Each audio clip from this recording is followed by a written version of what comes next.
దోస్తులు ఎట్లున్నారల్లా మంచిగున్నారులే. నేనైతే మస్తుగున్నా. ఇంకెందుకు ఆలస్యం, హార్తలల్ల కోదం పాండ్రి.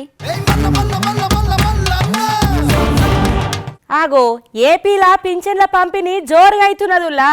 ఇయ్యాలనే ఇచ్చిండ్రు మరి పింఛన్లు. ఎందుకంటారా, రేపు అయితారం కదా, అయితారం అంటే నడవదని చెప్పి ఇక ఇయ్యాలనే ఆనలు పడుతున్నాయి కొన్ని జాగాలలో ఏపీలా. గా ఆనల్ని కూడా లెక్క చేయకుండా పింఛన్ల పంపిణీ అయితే చేస్తున్నారు. ఇక స్వయంగా సీఎం చంద్రబాబు సారే పోయి ఒక ఆమెకు పింఛన్ కూడా అందజేసిండు అనుకో రాదుర్రి.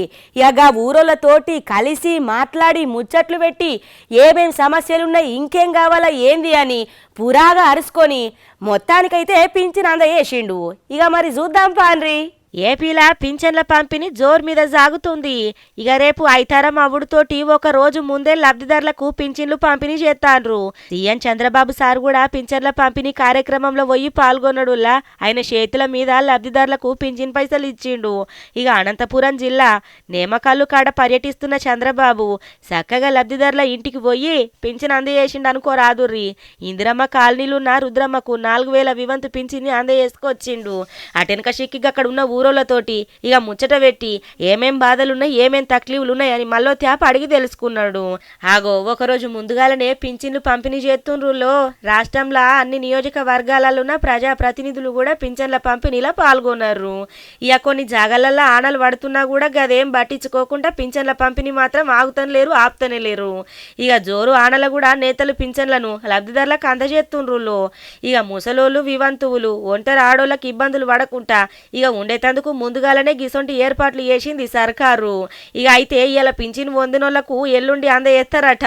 ఏగ్గా కార్ తోటేం కాలేదు, ఇప్పుడు మీ చెయ్యి తోటేమైతలేదు. మీరు దొందే మీరిద్దరు చేసిన పాలన ఏం చక్కగున్నది. 10 ఏళ్ళు వాళ్ళే మొరగ పెట్టిండ్రు, వచ్చి మీరే మొరగ పెడుతుండ్రు. జనాలకు కూడా బాగా అర్థమైంది. గందుకే ఇక మీ పాలన వాళ్ళ పాలన పక్కకు పెట్టి ఇక మా దిక్కు మొగ్గు చూపుతున్నారు. బీజేపీనే కావాలనుకుంటున్నారు. మేము కూడా జనాల కాడికి పోతాం, వాళ్ళతోటే తిరుగుతాం, వాళ్ళతోటే ఉంటాం. ఏమేం సమస్యలు ఉన్నాయని పురాగా పూసగుచ్చినట్టు అరుచుకుంటాము.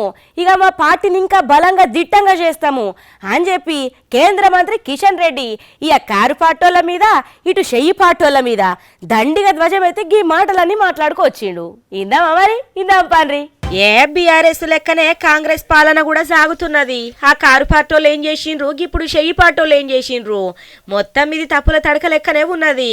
జనాలు కూడా ఇప్పుడు మా దిక్కే బాగా మొగ్గు చూపుతున్నారు అని చెప్పి రేవంత్ రెడ్డి సర్కారు మీద కేంద్ర మంత్రి కిషన్ రెడ్డి దండిగా ధ్వజం ఎత్తాడనే చెప్పాలా. ఇక సేమ్ మీ కారు పార్టీ లెక్కనే ఉన్నది పాలన. మీ నియంతృత్వ పాలన మొత్తం ఆగమాగా మీనే సాగుతున్నది.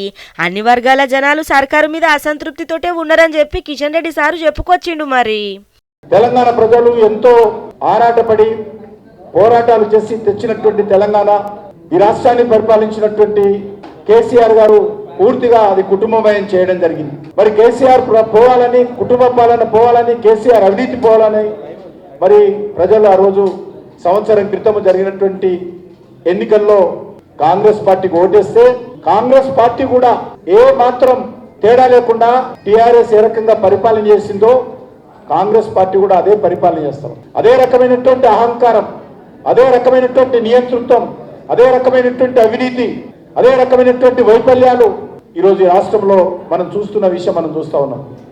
ఖచ్చితంగా ఈ రాష్ట్రంలో నరేంద్ర మోడీ గారి నాయకత్వంలో రానున్న రోజుల్లో భారతీయ జనతా పార్టీని ముందుకు తీసుకెళ్ళాలి. అన్ని రకాలుగా తెలంగాణ అభివృద్ధి కోసం నరేంద్ర మోడీ గారి నాయకత్వంలో ఖచ్చితంగా తెలంగాణ ప్రజలకు అండగా భారతీయ జనతా పార్టీ నిలబడుతుంది, కేంద్ర ప్రభుత్వం నిలబడుతుంది. హాగో ఇన్నరు కదా గదన్నట్టు కథ. ఏదేమైనా మీ రెండు పార్టీలు అన్నట్టే చెప్పుకొచ్చిండు. మొత్తానికైతే రెండింటిని కలిపి తెలంగాణ జనాలు బీజేపీ దిక్కు చూస్తున్నారట. ఇంకా సర్కారు ప్రజా వ్యతిరేక విధానాల మీద ఉద్యమాలు కూడా చేపట్టబోతున్నారట. మరి జనాలకు పోయి పార్టీని ఇంకింత బలోపేతం చేస్తామని చెప్పి కిషన్ రెడ్డి చెప్పుకొచ్చిండులా. ఏదేమైనా కారు మీద కర్రు కాల్చి ఇక మొత్తానికైతే చేతి మీద వాత పెట్టినట్టు చేసిండు అనుకో రాదుర్రి. ఇక దొందు రెండు పార్టీలు సేమ్ లెక్కనే ఉన్నాయి. మొత్తానికైతే బీజేపీ మీద మొగ్గు చూపుతున్నారు జనాలంతా అని చెప్పి ఇంకింత గట్టిగా చేస్తేందుకు జనాల కాడికి పోయి ఇక జనాలనే ఉంటామని అనుకొస్తున్నాడు మరి. అయ్యో ఇది చలికాలమా లేకపోతే ఆనకాలమా అన్నట్టే ఉన్నది కదా, ఏపీలా గట్లున్నది మరి. ఒక తుఫాన్ వచ్చే కదా, గా తుఫాన్ చేయంగా మస్తుగా భయపడుతున్నారు.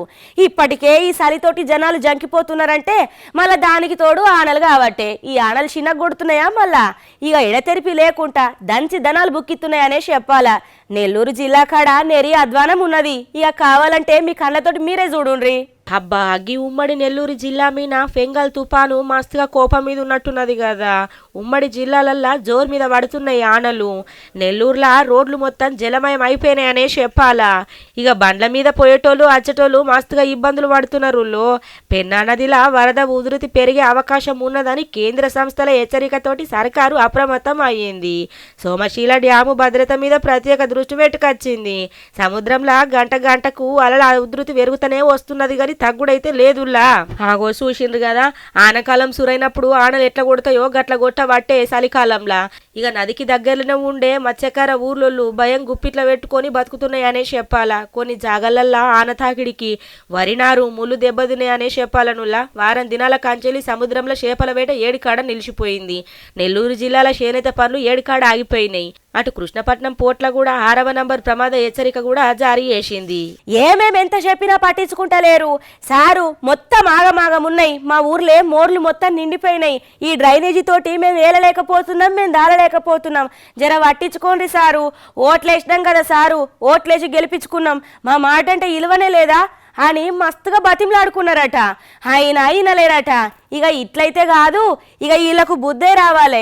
మరి ఓట్లేసినందుకు మాకు బుద్ధి లేదా, గెలిచినందుకు వాళ్ళకు బుద్ధి లేదా, ఏం చేస్తలేమని చెప్పి ఇక వీళ్ళకు బుద్ధి రావాలంటే గీ తీరుగా చేస్తాము అని చెప్పి ఫ్లెక్సీలు పెట్టిండ్రట. ఊర్లే డ్రైనేజీల గురించే పట్టించుకుంటలేరట. ఎంత చెప్పినా చలనం లేదట అధికారులకు పాలకులకు. ఇక గందుకే గీ తీరుగా ఊరు నిండా ఫ్లెక్సీలు పెట్టిండ్రట. ఇక ఇప్పుడు గీ ఫ్లెక్సీలు కలకలని రేపుతున్నాయి గడ. ఏడంటారా మీరే చూడుండ్రి. ఆగో యాదాద్రి భువనగిరి జిల్లా పట్నం కాడున్న రామ్నగర్లా ఫ్లెక్సీలు కలకలను రేపుతున్నాయనే చెప్పాలనులా. మరి ఏం ఫ్లెక్సీలు అంటారా, ఇవాళ కాలనీలలో డ్రైనేజీ వ్యవస్థ అస్తవ్యస్తంగా ఉన్నదట. అధికారులకు పాలకులకు ఎంత చెప్పినా పట్టించుకున్న పాపాన పోతలేరట. ఏడేసిన కుంపటి అక్కల లెక్కనే ఉన్నది. ఇక మరి ఇళ్ళని ఓట్లేసి ఉత్తుగా గెలిపించుకున్నట్టు ఆయే కదా అని మొత్తానికైతే అక్కడున్న స్థానికులు ఇక గిసోటి ముచ్చట్లతోటి ఫ్లెక్సీలు కొట్టించి ఏర్పాటు చేసి అడగట్టిన రోడ్ల మీద. ఇక మీకు ఓట్లేసినందుకు మేం సిగ్గుపడాలనా, ఇక లేకపోతే పనులు చేయనందుకు మీరు సిగ్గుపడాలనా? మా రక్తంతోని మీకు పన్ను కడుతున్నాము, మా సమస్య ఎంత చెప్పినా మీకు చలనం కూడా లేదు జర్రంతా కూడా ఇక అని చెప్పి ఫ్లెక్సీలు ఏర్పాటు చేసిండ్రు అనుకో రాదుర్రి. ఇక చూడుండ్రి కావాలంటే. ఆగో గదన్నట్టు కథ. ఇక ఏడేష్ట గొంగడి ఆనే అన్నట్టు ఎక్కడికక్కడ డ్రైనేజీ వ్యవస్థ ఆగమాగం ఉన్నదట. మోర్లలో ఏడికాడ మొత్తం చెత్త వేరకపోయి ఆగమాగము దోమలతోటి మొత్తము ఇక అస్తవ్యస్తంగా మారిపోవుడుతోటి అధికారుల కాడికి పోయి సారు ఎందుకు పట్టించుకుంటలేరు అని చెప్పి ఎంత అడిగినా కూడా పట్టించుకున్న పాపాన పోలేరట. ఎట్లా చేద్దాము ఏం కథ, ఓట్లేసి గెలిపించుకున్నోళ్ళే ఎంత అడిగినా కూడా పట్టించుకుంటలేరు. ఇక ఇట్లయితే కాదు మరి ఇట్లనన్నా చేద్దామని చెప్పి గిట్ల ఫ్లెక్సీలు కొట్టించి కట్టించిండ్రట మొత్తం మీద. అయ్యోనే గీ పులులకు ఆదిలాబాద్ బాగానే నచ్చినట్టున్నది కదా. ఆ అంటే పోతలేవు, ఈ అంటే పోతలేవు. అడవిలుండేటి ఊర్లలో కత్తున్నాయి, పొలం పనుల కాడ రైతుల కాడి కత్తున్నాయి, దాడులు చేయబట్టే. ఇక ఒక ఆమె నిన్న మొన్న ఇక పులి చేసిన దాడిలా జీవిడిచిపాయే. గట్లనే ఇంకొక ఆయన మీద దాడికి దిగిందట.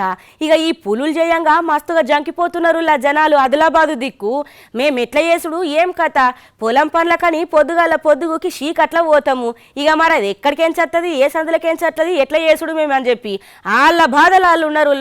మరి అక్కడ కలెక్టర్ చెప్పిరట ఓళ్ళు బయటకు రాకుండ్రి, జర భద్రంగా ఉండుండ్రి ఈ పుల్లని పోయేదాకా అని చెప్పిండ్రట. గాని ఇక చూడుండ్రి వాళ్ళ బాధ వాళ్ళకున్నది. అయ్యో నిన్నొగలాయే ఇయ్యల్లొగలాయే గింత జరుగుతున్న అటవధికారులు ఏం చేస్తుండ్రో అర్థమైతలేదని చెప్పి గీ కొమరంభీం జిల్లా దిక్కైతే ఇక అక్కడ ఉన్నోళ్ళందరూ మస్తుగా భయపడుకుంటా ఆందోళనకు దిగిండ్రు. మరి లేకపోతే ఏందుల్లా ఇక నిన్న ఉన్ననే కాగజ్ నగర్ కాడ ఓ ఆమె పులిదాడుల కాలం చేసి జీవిడిసే. ఇక ఇప్పుడు కొమరంభీం జిల్లాలో మల్లోత్యాప పెద్ద పులి దాడి కలకలను రేపింది.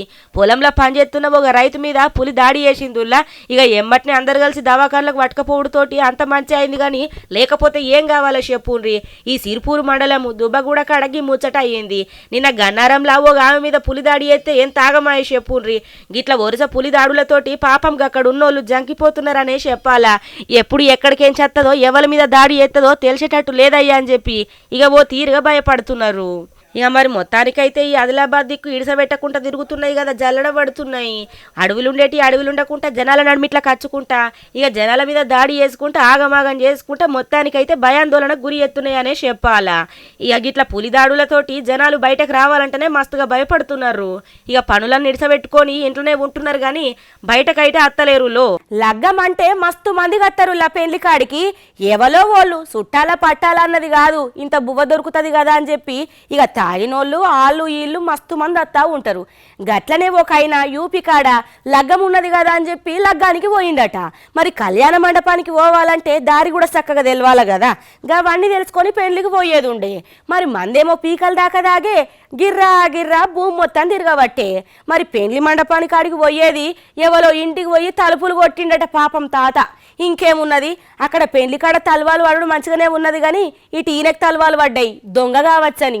మరి నడుమ ఎన్ని దొంగతనాలు అయితే లేవు చెప్పుండ్రి.